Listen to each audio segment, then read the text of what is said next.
Quel est son état de santé? Quand rentre-t-il au pays? Mais aussi, quelle est la situation à l'Est? Quid du pouvoir d'achat et des engagements du président de la République?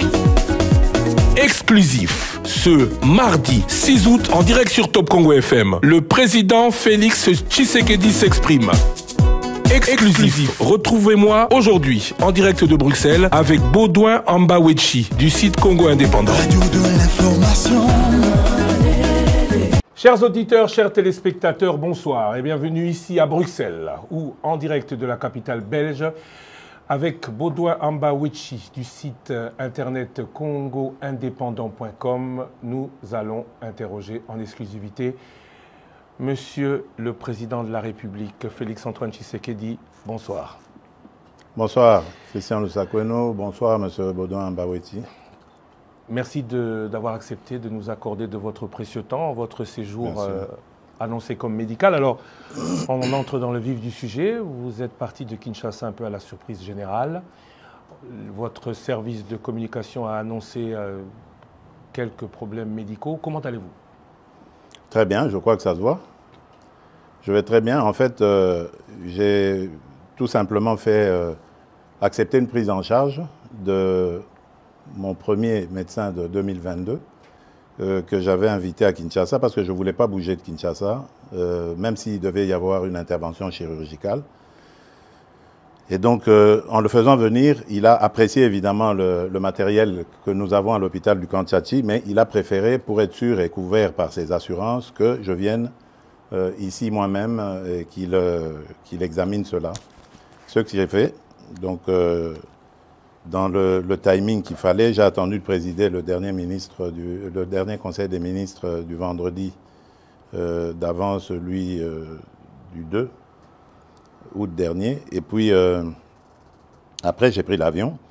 Les examens se sont très bien passés et je devais observer un petit moment de convalescence pour pouvoir retourner. Et là, je suis en forme et prêt à revenir aux affaires. Monsieur le Président, quand comptez-vous rentrer au pays exactement? Bon, le plus tôt possible. Vous le saurez très, très bientôt. Vous êtes totalement rétabli donc? Totalement, mais je vous le dis, je suis d'attaque à nouveau. Donc vous le saurez très très bientôt. Je suis prêt à rentrer le plus tôt possible. Alors vous allez rentrer dans un pays où le dollar est en hausse. Permettez-nous de parler un peu de la situation actuelle de notre pays.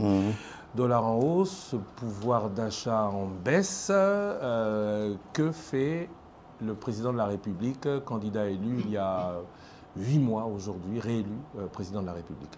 Qu'en dit-il? Il se solidarise évidemment avec la population. Je sais que ça fait partie d'un de mes engagements, celui de réduire le pouvoir d'achat. Et la Première ministre, Madame Judith Souminois, est très très bien outillée et instruite pour faire face à ce genre de choses. Hier, il y a eu la commission ECOFIR qui s'est réunie sous la présidence du vice-premier ministre, ministre de l'économie, M. Moukoko Samba, et qui a pris un train de mesures qui, je suis certain, vont baisser la tension sur les marchés. Et à propos du dollar, bon, c'est le combat habituel. Vous savez, nous avons une économie fortement dollarisée qui dépend beaucoup de toutes les fluctuations de cette dernière monnaie. Et nous essayons de prendre des mesures assez urgentes, mais qui seront difficiles évidemment à mettre en œuvre parce qu'il faut inverser la tendance actuelle à faire dépendre notre économie de l'importation en produisant localement. C'est pour ça que nous avons un fameux programme très ambitieux d'ailleurs agricole pour essayer de nous mettre à l'abri de ce genre de choses. Et il y a des inspecteurs aujourd'hui, des inspecteurs économiques qui sont lancés sur les marchés pour surveiller aussi la façon dont les prix sont fixés. Parce qu'attention, ça peut aussi être une cause ou une raison de sabotage. Vous savez que nous sommes un pays en guerre. Nos ennemis essayent de nous déstabiliser de toutes les manières qui soient. Ils le font par la guerre et peuvent le faire autrement aussi par la hausse des prix. Ennemis internes et externes, j'entends, parce que beaucoup de ceux qui nous combattent à l'intérieur sont passés par les affaires dans ce pays, détiennent beaucoup de mécanismes pour jouer aussi sur les prix. Donc c'est un combat en permanence. Moi, ce que je veux dire à nos compatriotes, c'est que ça fait partie de mes 6 engagements. Qu'ils ne me jugent pas maintenant. Nous venons à peine de nous installer. Vous avez vu tout ce remue-ménage qu'il y a eu depuis les élections. Le gouvernement souminois ne vient vraiment que de prendre les choses en main. Qu'ils continuent à nous faire confiance. Ils m'ont fait confiance le 20 décembre 2023. Eh bien, qu'ils continuent à me faire confiance. Je respecterai mes 6 engagements jusqu'au dernier. Monsieur le Président, j'ai une question un peu dérangeante. Écoutez, si vous la trouvez dérangeante, peut-être pas pour moi, hein, allez-y. Vous avez été élu brillamment avec 73%. Bien sûr. Et à l'époque, il n'y a pas eu de sondage d'opinion, mais votre cote était très haut. Mais depuis lors, il y a comme, le mot peut-être est fort, un désamour à votre égard. Désamour, je ne dirais pas. Je n'ai pas fini ma question. Ah, pardon. Lorsqu'on parle avec des gens, oui. Ils vous disent « je suis tshisekédiste, mais Étienne », mais pas tshisekédiste Félix. Il a oublié ce que papa avait dit, le peuple d'abord. Qu'en dites-vous? Bon, d'abord, je respecte leur choix. C'est la démocratie. Moi, je n'ai jamais exigé à quelqu'un de m'aimer. C'est d'une part. D'autre part, je dirais que la politique n'a jamais été statique. La conjoncture aussi, d'ailleurs, en conjoncture économique et autres, ça n'a jamais été statique. Tout bouge, tout est dynamique. Et donc, dans la vie d'un État, où la vie d'un État n'a jamais été un long fleuve tranquille, il y a des hauts et des bas. Surtout nous, qui sommes exposés aujourd'hui à d'autres difficultés nous imposées, comme la guerre à l'Est. Donc ça ne peut pas être facile. Mais le mieux à faire, pour moi, c'est déjà d'accepter d'affronter ces défis. Et de croire qu'on va les relever. Parce que j'y crois. Il y a de la stratégie derrière. Ne vous en faites pas. Ceux qui disent que j'ai oublié le peuple d'abord se trompent complètement. Parce que je dors et je me réveille en pensant au peuple congolais.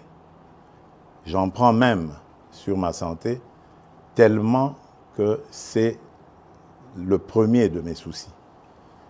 Donc j'espère qu'en 2028, lorsque nous ferons le bilan, ceux qui disent que je me suis éloigné de Tshisekedi Étienne auront le courage de revenir sur leurs propos. Parce que c'est ce qui se passera. Vous aviez 6 engagements. Vous avez aussi dit que vous allez monitorer le gouvernement. Bien sûr. Est-ce qu'on doit attendre 2028 pour faire le bilan? Ou non. À quand est-ce que le peuple pourra se dire, on commence à voir tout ce que le président dit et promet, à matérialiser le changement? Écoutez, notre chef d'équipe, c'est Madame Judith Souminois. Je ne veux pas lui mettre la pression. Elle est suffisamment outillée pour évaluer le travail de ses ministres et de m'en faire rapport. Et moi-même, d'ailleurs, comme vous le savez, je préside quasiment tous les vendredis, lorsque je suis au pays, les réunions du Conseil des ministres. Donc, je peux suivre. J'ai un cabinet qui est très actif, qui m'accompagne dans ce suivi. Donc, moi, j'estime la première évaluation au début de l'année prochaine. Donc, il faut peut-être s'attendre à du réaménagement gouvernemental au début de l'année prochaine. Mais bon, je le dis sous réserve de ce qu'on en pensera, la Première ministre et moi. Élection en janvier 2024, premier bilan en janvier 2025.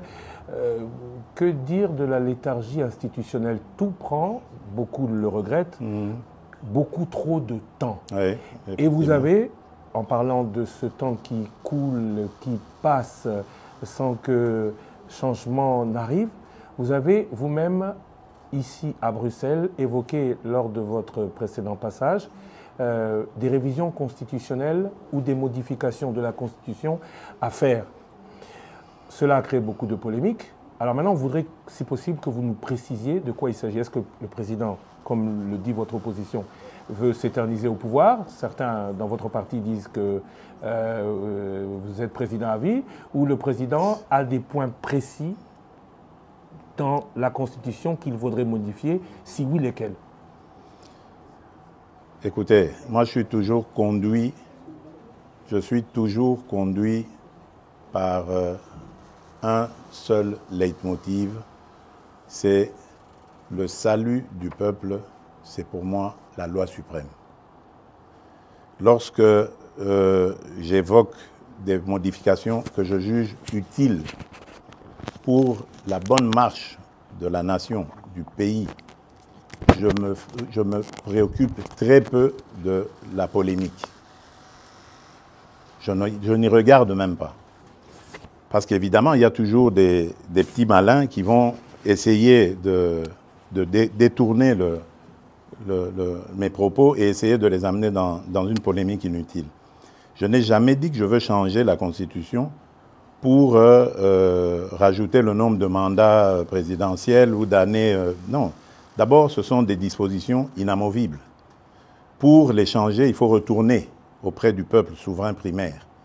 Mais par contre, les autres dispositions, mais telles que celle-là, qui nous posent beaucoup de problèmes. Regardez, vous l'avez dit, j'ai prêté serment le 20 janvier devant la nation. Et immédiatement après, la publication des résultats des législatives a commencé et les périodes de contentieux. Ça nous a pris presque 2 mois. Publication, contentieux, etc., retour, annulation et tout le bazar. Puis ensuite, les députés provinciaux et les communes, cette fois-ci on a eu les conseillers communaux et tout ça, et tout avec son lot de contestations, voilà. Donc en peu de temps, ça nous a pris, je ne sais combien de temps. Le gouvernement, pour le faire, on a mis 1 mois, normalement la première ministre et moi, le temps de la nommer et puis de discuter. Voilà, donc on a tourné autour des choses. L'installation du bureau du Parlement, par exemple, ce sont des choses qu'on doit réfléchir à comment les réduire. On ne peut pas laisser 1 mois, par exemple. J'ai vu chez les Français ce qui se passe. Dès qu'on a le Parlement, enfin l'Assemblée nationale, ils ne prennent pas beaucoup de temps pour la validation de mandat. Mais chez nous, on prend 1 mois. Alors que les sujets à traiter pendant cette période ne sont pas nombreux. Il y a juste la validation de mandat que le bureau a et l'installation du bureau définitif. Mais pourquoi ça doit prendre 1 mois? Ça peut se faire en 2 jours. Ce sont des choses comme ça qu'il faut revoir, réduire, etc.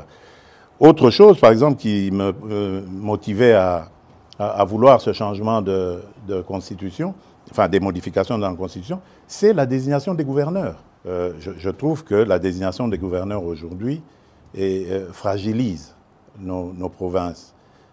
Il faudrait, à mon avis, les gouverneurs étant des grands commis de l'État, qui soient désignés directement par le gouvernement en place et qu'ils rendent direct rapport au gouvernement. Les sanctions, on peut imaginer comment les prendre en cas de dérapage, mais lorsqu'on laisse à la vindicte des parlementaires provinciaux, des députés provinciaux, la gestion comme ça des gouverneurs, moi je crois qu'on a un problème encore de culture politique au Congo. Nous n'avons pas besoin d'aller aussi vite. Ça c'est pour les pays qui sont outillés dans la démocratie, dans la gestion de la chose publique. Nous avons encore besoin d'apprendre et on doit y aller étape par étape.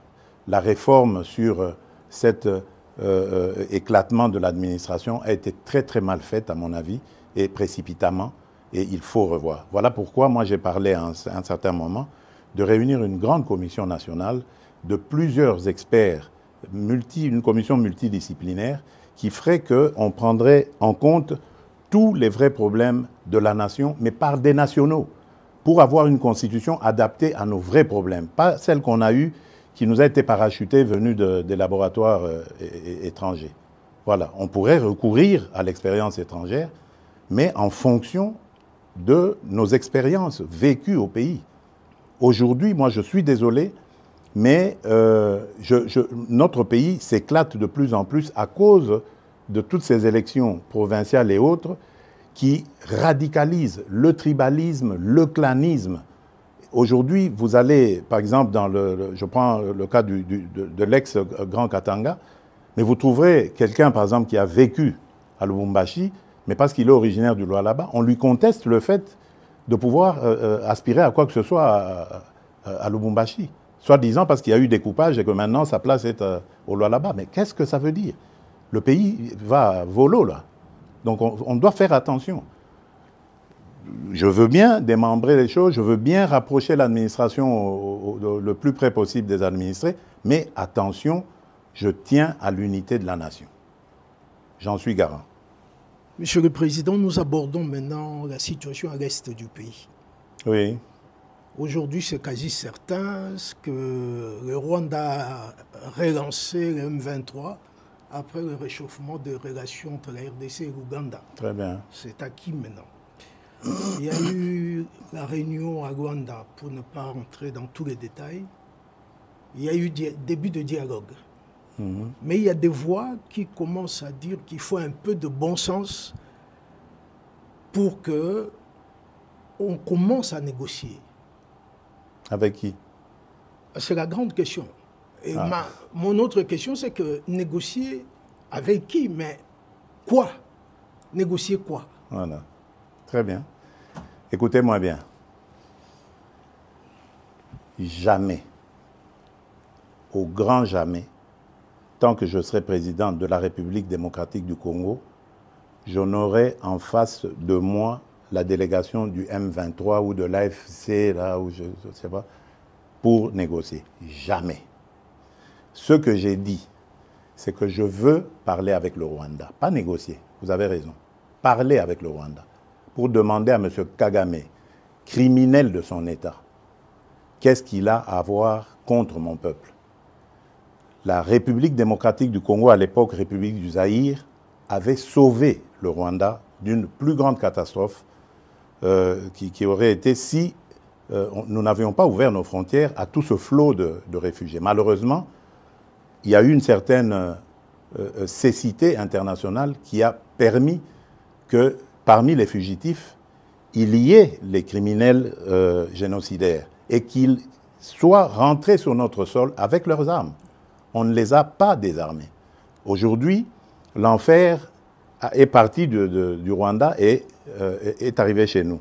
Et on nous abandonne à notre propre sort. Évidemment, le régime criminel de Kigali en profite parce qu'il découvre que c'est une région très riche en minerais et en produits de tout genre, agricoles et autres. Et il veut en faire maintenant son espace. Et ça, nous ne disons jamais, il n'y a rien à négocier. C'est chez nous. Ce qu'ils n'ont à faire, c'est une seule chose, de plier bagage. Et si je veux parler avec le Rwanda, c'est pour ça, pour dire, bon, c'est quoi votre problème, pour nous laisser tranquilles. Pas pour vous donner quelque chose, mais pour nous laisser tranquilles. Si vous pensez qu'il y a encore quelque chose chez nous, on va la régler et on vous règle ça et puis c'est terminé. Ils ont donc parlé des FDLR. Nous sommes aujourd'hui à Luanda pour parler de ces histoires-là. Cesser le feu et comment régler le problème de FDLR. C'est tout. Donc, ce n'est pas des négociations pour, après, arriver à des... comment ils appelaient ça? La mixage, instaurer brassage, mixage. Niet. Ça, il n'y aura plus. Ils peuvent arrêter de rêver. Et d'ailleurs, c'est parce qu'ils le savent que vous avez vu qu'ils ravivent encore ce M23, coquille vide, dans un territoire d'ailleurs qui est sous leur contrôle. Donc vous voyez que c'est de la propagande en fait. Ils veulent faire croire que, d'abord ils font cette comédie, ils font dire au M23 qu'ils ne se sentent pas concernés par Luanda, alors que tout le monde sait que c'est Kigali qui les pilote. Ensuite, ils les ravivent un peu pour dire, vous voyez, nous sommes capables de reprendre les armes. OK. Nous savons et nous sommes inscrits dans le processus de Luanda. Et d'ailleurs, demain, des pourparlers vont commencer pour justement se pencher sur le plan de cessez-le-feu et de retrait et le plan d'anéantissement des FDLR. Et nous disons, si à côté de ça, le grabuge continue, nous continuerons à tenir pour responsable Kigali. Et pour nous, le provocateur numéro 1, ce sera lui, et les conséquences, ce sera à lui de les assumer. C'est ça le problème. Et si ça continue, beaucoup pensent que cette guerre n'est pas qu'une guerre des richesses, mais surtout une guerre de conquête du territoire. On a beaucoup parlé de balkanisation. C'est une guerre de richesse. C'est une guerre de conquête des territoires, justement, des territoires riches. Vous pensez que s'il n'y avait pas tous ces minerais rares et tant prisés dans le monde, dans ce sous-sol de chez nous, là-bas, dans le Massissi, Rutshuru et tout ça, ils seraient venus. Ils nous laisseraient tranquilles. C'est des sols riches et des sous-sols riches. C'est ça qui attire. Et maintenant, pour que ce soit définitivement mis en coupe réglée, sous coupe réglée, eh ben, ils veulent le couper de la RDC. La balkanisation est donc encore possible dans leur tête, pas chez nous. Jamais, elle n'est pas possible. Mais parler avec le Rwanda, c'est lui donner un minimum de bonne foi. Est-ce que vous pensez qu'il peut avoir de bonne foi? J'y crois pas. Je n'y crois pas. J'ai testé leur bonne foi, je n'y crois plus du tout. Maintenant, c'est la pression. Je remercie les États-Unis d'Amérique parce que c'est eux qui nous apportent beaucoup de choses. D'ailleurs, vous avez vu, au départ, il y a eu une trêve. Maintenant, il y a un cessez-le-feu. Je vous dis, ce n'est pas le Congo qui l'a demandé. Malgré la chute de Kanyabayonga, de Rwindi avant, ce n'est pas la RDC qui l'a demandé. C'est le Rwanda. Mais il savait qu'il ne pouvait pas nous le demander direct et le faire accepter. Il est passé par les Américains que nous écoutons. Je remercie surtout le président João Lourenço pour son implication, surtout la dernière ici, parce que j'ai de Bruxelles participé en pilotant aussi notre délégation qui était là, qui s'est brillamment comportée. Et je remercie évidemment l'ancien président Uhuru Kenyatta, qui est d'ailleurs le déclencheur de tout ça. Malheureusement, son successeur a très très mal géré la question par la suite en prenant fait et cause pour Kagame. Peu importe, de toutes les façons, il n'était pas partie prenante de ce processus. Lui, il l'a trouvé en arrivant, en étant élu. Peu importe, mais le processus de Luanda est là et il fonctionne très bien grâce à la maestria du président João Lourenço. Et le président Uhuru Kenyatta est un très bon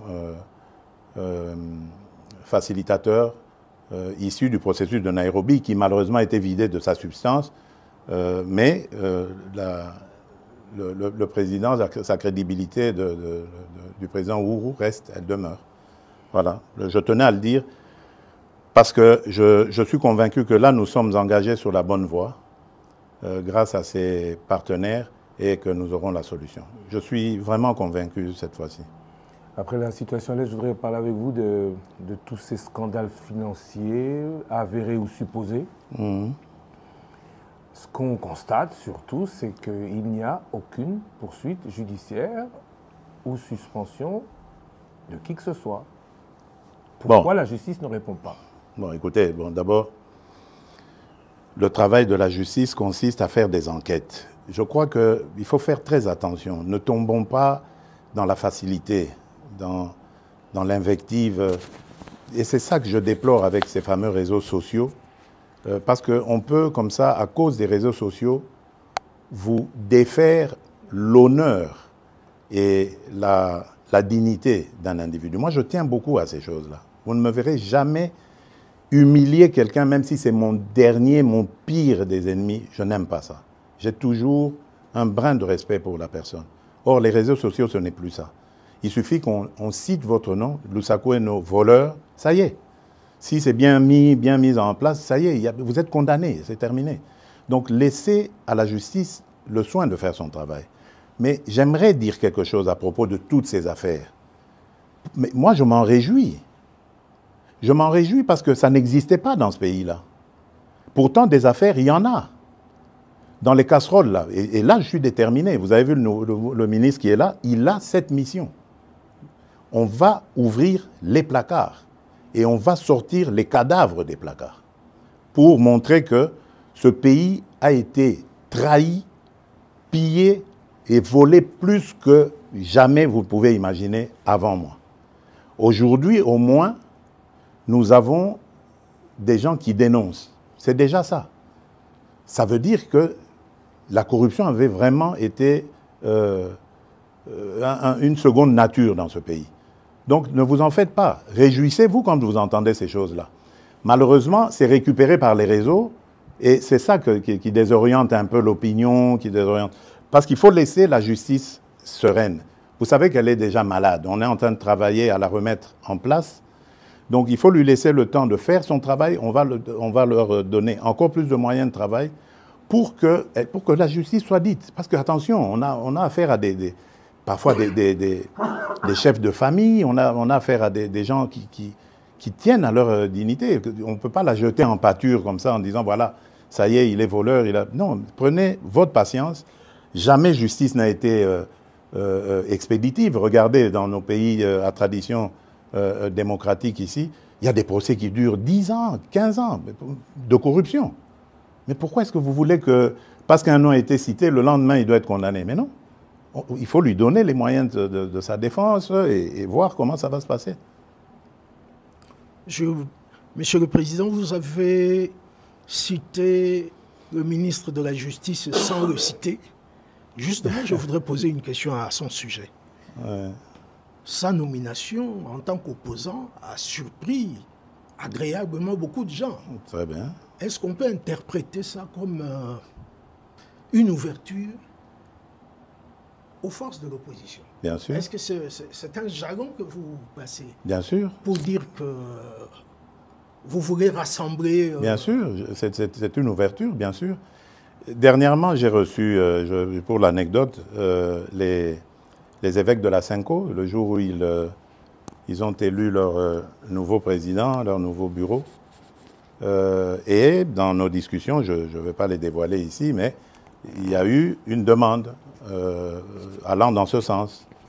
Mais ma réponse était claire. J'ai dit, mais seigneurs, je suis à votre disposition. Je ne demande que ça. Mais dites-moi, comment vais-je m'y prendre? J'ai pris l'exemple que de trois opposants. J'ai commencé par Martin Fayoulou. Je dis, mais il n'a jamais reconnu les résultats des dernières élections. Comment est-ce qu'il acceptera ma main tendue?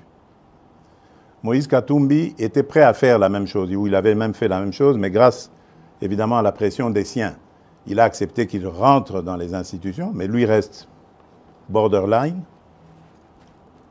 Joseph Kabila, n'en parlons pas.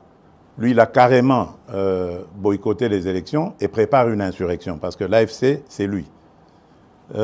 Donc, dites-moi, je fais quoi? Je n'avais pas eu de réponse. Mais j'ai parlé d'autres qui sont plus conviviaux, plus participatifs. Et je rends ici, par exemple, hommage à quelqu'un comme Adolphe Muzito et même un petit peu le docteur Mukwege aussi, qui fait, malgré leur position d'opposants, qui font parfois de commentaires objectifs. Quand quelque chose va, ils applaudissent, ils sont contents. Le docteur Mukwege avait reçu une délégation du FONAREV encourageant, promettant de s'impliquer dans le combat du FONAREV, qui n'a rien à voir avec la politique. Ce sont nos victimes que nous voulons aider. Ce sont ces monstruosités que nous ne voulons plus revoir dans notre pays. Voilà un patriote qui se dit, au-delà de mes penchants politiques, j'y vais. J'aurais aimé que tout cela vienne se dire, on nous attaque par le Rwanda injustement, liguons-nous autour du président et combattons. Mais non, malgré ça, il y en a qui collaborent, l'AFC collabore avec le Rwanda contre la République démocratique du Congo. Monsieur Muzito, hommage à lui, lorsque nous avons terminé la 6e revue avec le FMI, premier fait dans l'histoire de la République démocratique du Congo. Jamais les revues avec le FMI n'avaient été jusqu'à leur terme dans notre pays. C'est la première fois que ce gouvernement arrive et c'était sous la direction du ministre des Finances, Nicolas Kazadi, que l'on jette en pâture aujourd'hui. Mais Adolphe Muzito m'a envoyé un message de félicitations. Et lui, il est très bien outillé pour savoir ce que ça signifie. Vous voyez, mais il n'est pas au gouvernement, il n'a pas de privilège, il reste objectif. Ça, c'est des vrais hommes d'État. C'est ça que nous devons voir dans notre pays. On parle de l'opposition, je voudrais un peu parler du parti au pouvoir. Bien sûr, oui. Crise à l'UDPS, appel à la médiation du président qui est au-dessus des partis. Alors le président fait quoi? Le président dit quoi? Parce qu'il a quand même encore le cœur à l'UDPS. Bien sûr, l'UDPS c'est mon école. Et je suis issu de là. J'ai fait toutes mes classes politiques à l'UDPS. Le président n'est pas inquiet du tout. Je me réfère d'ailleurs à un terme qu'aimait beaucoup utiliser mon mentor, notre leader historique, Étienne Tshisekedi, qui appelait ça vitalité démocratique. Donc, de ce choc des mots jaillira la lumière. La seule chose que je déplore, c'est ce que j'ai dit tout à l'heure, c'est l'usage des réseaux sociaux. À l'époque, quand nous nous battions comme ça, on le faisait dans des salles entre quatre yeux ou sur le net, mais entre nous, sur nos sites, comment on appelait ça encore, là, les sites de discussion qu'on avait à l'époque, quand on n'avait pas encore ces réseaux sociaux. Et c'était bien, ça se passait, c'était chaud, bien sûr, bouillant, mais démocratique. Et ça terminait toujours par s'arranger. Et je vous promets, ça va s'arranger. Je ne suis pas du tout inquiet. C'est des choses qui arrivent. Je ne veux pas, en tout cas, que ça prenne des allures du genre de ce qu'on a vu avec les forces du progrès, que je condamne complètement. Mais je tiens à ce que... enfin, je suis sûr plutôt que les choses vont rentrer dans l'ordre. Pas de problème. Je voudrais aborder une question que vous connaissez et maîtrisez très bien, les relations avec la Belgique. Oui, bien sûr. C'est mon autre Congo. Hein, voilà, justement, en 2019, vous avez justement dit que c'est l'autre Congo pour vous. Mais, Monsieur le Président, depuis que vous êtes au pouvoir, on ne sent pas un resserrement de relations entre les deux pays. Ah, ça, je ne sais pas par quoi vous voulez le voir. Vous. Ben, il y a une ambiance de ni guerre ni paix. Et on ne sent pas un engouement des investisseurs belges à aller chez nous. Oui, mais... Est-ce que c'est toujours le problème de climat des affaires? Je crois qu'il y a un peu des deux. Vous avez raison. Attention aussi, ce sont des gens qui doivent être sûrs de leur mise. Hein? Donc ça veut dire que quelque part, peut-être, que nous n'avons pas encore émis suffisamment de signaux rassurants sur le climat des affaires. D'ailleurs, pendant que je suis ici, j'ai été interpellé par un message de l'ambassadrice belge à Kinshasa sur un sujet belge qui a été victime de tracasseries d'un ancien ministre du régime passé qui était à l'urbanisme ou aux affaires foncières et qui l'a mis dans de sales draps aujourd'hui. Donc vous voyez que même les affaires d'il y a plusieurs années continuent à avoir des effets aujourd'hui. Donc nous avons peut-être un travail, et si celui-là, ce monsieur belge, vient en parler à ses amis ici, ils vont mettre la pellade douce avant d'y aller. Il y a de l'attrait, on sent que les choses bougent, mais je crois que de part et d'autre, il faut faire des efforts, surtout se rassurer. Ça, c'est d'une part. D'autre part, attention, il y a aussi une réalité en Belgique. La Belgique, il ne faut plus la voir comme l'ancienne Belgique qui était, qu'ils appelaient eux-mêmes la Belgique de papa. La Belgique, aujourd'hui, elle s'est très fortement communautarisée, et même dans leur système d'exportation, de business, de commerce avec l'étranger, ils le font plus par des communautés. Donc c'est à nous aussi d'adapter notre diplomatie à ce niveau-là. Et je suis en train même de réfléchir à voir comment, avec nos compatriotes de la diaspora, avoir des diplomates qui parlent très bien le néerlandais, qui parlent très bien le français, qui parlent bien l'allemand pour la région germanophone, et qui se mettent en contact justement avec ces gouvernements communautaires pour voir les rapprocher les uns après les autres. Donc il y a un travail complet à faire. Mais quant aux relations, je vous rassure, elles sont excellentes. Il ne se passe pas, je dirais, 6 mois sans, par exemple, que le roi des Belges et moi nous passions un coup de fil. D'ailleurs, nous avons un rendez-vous programmé déjà pour septembre prochain ici en Belgique. Donc ça se passe très bien. Au niveau du gouvernement, même chose. Celui que j'appelais affectueusement mon cousin, Alexander De Croo, nous ne rations aucune occasion pour nous appeler. Et même à chaque fois qu'on se retrouvait à l'Assemblée générale des Nations unies, la Belgique, la représentation de la Belgique organisait toujours un petit déjeuner, ou un déjeuner même d'ailleurs, auquel nous parlions de nos problèmes. Donc ça va, vraiment dans l'ensemble ça va. Et j'y tiens, je tiens vraiment encore à améliorer cette relation. Mais comme j'ai dit, nous devons faire des efforts de part et d'autre. Attention, le Congo, c'est vrai, c'est une très belle femme, très attirante, mais en même temps aussi très convoitée et peut-être pas très présentable encore. Donc nous devons soigner sa présentation. Monsieur le Président, merci beaucoup. Merci Bodoamba Wechi du site Internet Congo Indépendant d'avoir été avec nous aujourd'hui pour cette émission exclusive. Merci à vous. Bon retour. Soki Okoye Bisabiso, il faut quand même qu'on termine en lingala pour les Congolais qui nous suivent, même si le lingala de M. Ambawichi est peut-être un peu mieux élaboré que moi, encore que j'en doute. Moi, je crois que oui. Vous rentrez aux Ozonga, Kinshasa, Kisangani vous a attendu. Est-ce qu'on va vous y voir? Vous aviez dit l'intérieur du pays, vous allez beaucoup pratiquer pendant ce deuxième mandat. Quel est votre programme une fois de retour au pays? Oui, bon, nakozonga mboka, en tout cas, na mikolo mike, bangonga mike kutu na koloba, o ezali liboso awa. Kisangani nakozonga, po nalingaki kutu na sacrifier likambo ya santé, po nakende Kisangani nazana le 2 août. Mais nzoto nde esengaki abandon. Yango na obi, nasala yango, po na Kisangani, biloko akosala ezalaki. Aéroport à Bamboka, centrale électrique, na solaki déjà na DG à SNEL, na lingi, likambo centrale électrique wane sila, na kokite lango, na kende kotala. Na mwa makambo ebele, surtout babitumba wana ya bandeko na biso, ba mbole na balengola, na lingi koyoka makambo wana na mboka na biso te. Na kende kotala yango, pembeni na tala, et puis surtout, ko remercier peuple na biso ya Kisangani, ndenge ba yambaka biso, pe ndenge ba votaka biso. Donc nakozonga.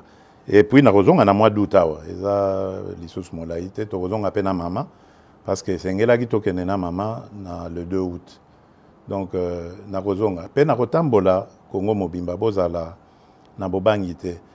Le problème tozali nango ezali onazoloba ezali nano ya kosilisa makambo ya mbilinga kimia ekota. Congolais nyonso asepela.